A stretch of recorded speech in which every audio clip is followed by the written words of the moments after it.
नमस्कार, मैं हूं संजय शर्मा और आप देख रहे हैं 4 PM न्यूज नेटवर्क। कल हमने एक खबर आपको दिखाई थी और खबर यही थी कि एक मोबाइल कंपनी लॉन्च होती है। उनके सीईओ का अता पता नहीं होता है, बहुत फेक टाइप के व्यक्ति नजर आते हैं। उत्तर प्रदेश के कौशल विकास मंत्री का उस कंपनी पे प्यार जगता है। वो घोषणा करते हैं पहला स्वदेशी फोन लॉन्च हो गया है। मंत्री जी के भाई उस कंपनी के होर्डिंग लगाते हैं। होर्डिंग में प्रधानमंत्री मुख्यमंत्री की फोटो लगती है। बड़ा बड़ा लिखा जाता है स्वदेशी फोन, और स्वदेशी फोन के नाम पर लगातार डीलर बनाने का धंधा शुरू हो जाता है। जब मामला खुलता है, पीएमओ सीएम तक मामला पहुंचता है, तो मंत्री के भाई के खिलाफ एफआईआर हो जाती है। ये कहानी थी कल की। तमाम अखबार, तमाम टीवी चैनल लखनऊ में मौजूद हैं।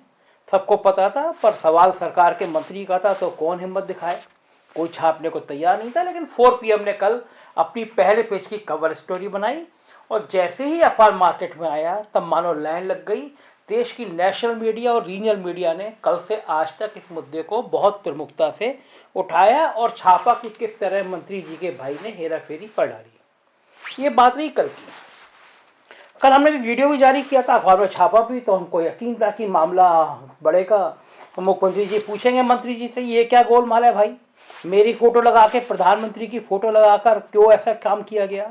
लेकिन आज मंत्री जी ने बड़े शान के साथ कहा कि ये मामला बहुत जल्दी पटाक्षेप हो जाएगा, मतलब रफा दफा हो जाएगा। कंपनी ने माफी मांग ली और मामला खत्म, और तो मामला रफा दफा हो जाएगा। मंत्री जी ये कह के आपने बेकार में कष्ट किया।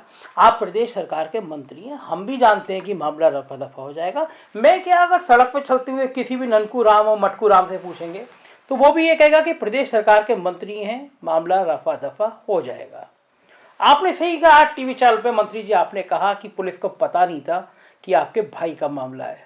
हम भी ये कहते हैं कि पुलिस को पता नहीं होगा कि मंत्री जी आपके भाई का मामला है। अभी उत्तर प्रदेश की पुलिस इतनी हिम्मत ही नहीं हुई है कि वो मंत्री के भाई का मामला सामने आने के बाद भी एफआईआर लिखने की हिम्मत कर सके।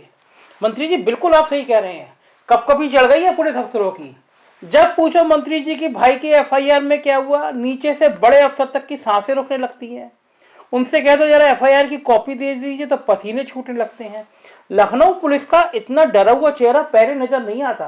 तो मंत्री जी इकबाल है आपका, आपकी बुलंदी है, और ऐसी बुलंदी होनी चाहिए मंत्री की। पुलिस की हिम्मत कैसे पड़ गई कि मंत्री के भाई के खिलाफ एफआईआर लिख ली। अरे आप मंत्री हैं, आप होर्डिंग लगाएं, प्रधानमंत्री को लगाएं, मुख्यमंत्री को लगाएं। अच्छा हुआ कि आपने अमेरिका के राष्ट्रपति की फोटो नहीं लगाई। आप कुछ करें महाराज, आप राजा हैं और बाकी सब प्रजा हैं। राजा को हक है कि वो मुख्यमंत्री के नाम लगा के होर्डिंग बेचे, प्रधानमंत्री का नाम लगा के होर्डिंग बेचे, एक फर्जी कंपनी की ब्रांडिंग करे और कहे कि प्रधानमंत्री मोदी जी के फोटो के बीच में स्वदेशी फोन आ गया। ये नियम और कायदे मंत्रियों के लिए थोड़ी ना होते। ये तो मेरे या मेरे जैसे किसी पत्रकार के लिए हो सकते हैं, सड़क पर चलते आदमी के लिए हो सकते हैं। आप तो मंत्री जी उससे ऊपर, कहीं ऊपर हैं। आप राजा हैं, आप जो चाहे वो कर सकते हैं। आप जिस शान के साथ आज चैनल पे कह रहे थे कि मामला रफा दफा हो जाएगा, मन खुश हो गया। अरे यही बात तो हम कहते हैं कि मंत्री के खिलाफ मुकदमा है तो मामला रफा दफा हो ही जाएगा।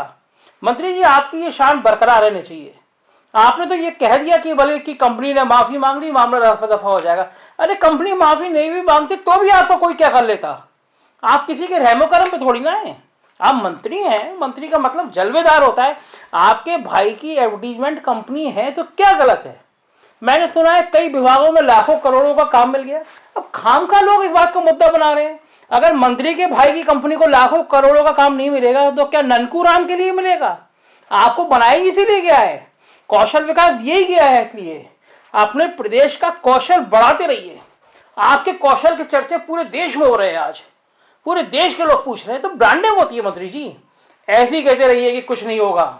हम तो कह रहे हैं दोबारा फिर लगा दीजिए होर्डिंग, प्रधानमंत्री जी मुख्यमंत्री की थोड़ी बड़ी सी फोटो लगाइए, फिर कहिए स्वदेशी फोन आ गया। पब्लिक होती बेवकूफ बनने के लिए है मंत्री जी। क्या होगा, जैसे ही देखेंगे स्वदेशी फोन आ गया, प्रधानमंत्री जी खड़े हैं, मुख्यमंत्री जी खड़े हैं, दोनों स्वदेशी ब्रांडिंग करते हैं।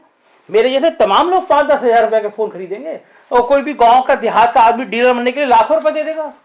अब मंत्री लक्ष्मी है, लक्ष्मी की कृपा मंत्री पे नहीं होगी तो क्या सड़क चलते आदमी पे होगी। तो इसलिए मंत्री जी कोटि कोटि प्रणाम आपको, सलाम आपको। हम जानते हैं उत्तर प्रदेश की पुलिस की इतनी हिम्मत नहीं है कि वो मंत्री के भाई पर हाथ डाल सके। इसीलिए पिछले 48 घंटे हो गए एफआईआर लिखे हुए। आपके भाई का जलवा बरकरार है, आपका जलवा बरकरार है। आप उन लोगों में से नहीं है जिनकी गाड़ी पलटी जा सकती है, आप उन लोगों में से हैं जिसके बाद पुलिस की कभी चढ़ती है। मैं तो उस दरोगा की हिम्मत की और उसकी दुआ कर रहा हूँ कि वो बचा रहे जिसने आपके भाई के खिलाफ एफआईआर लिखने की हिम्मत करी। बहुत जल्दी आपके चरणों में लौट जाएगा मंत्री जी, कहेगा राजा मुझे माफ़ कर दीजिए, मुझसे गलती हुई। तो हजूर इसी तरह का इकबाल बरकरार ये कहिए कि मामला बहुत जल्दी रफा दफा हो जाएगा। इस प्रदेश का सौभाग्य कि आप जैसे मंत्री हैं जिनका कौशल देख देख कर हम लोग बड़े हो रहे हैं। Thank you. अगर आप बेबाक और निष्पक्ष खबरें देखना चाहते हैं तो हमारे चैनल को सब्सक्राइब करें और बेल आइकन को दबाएं।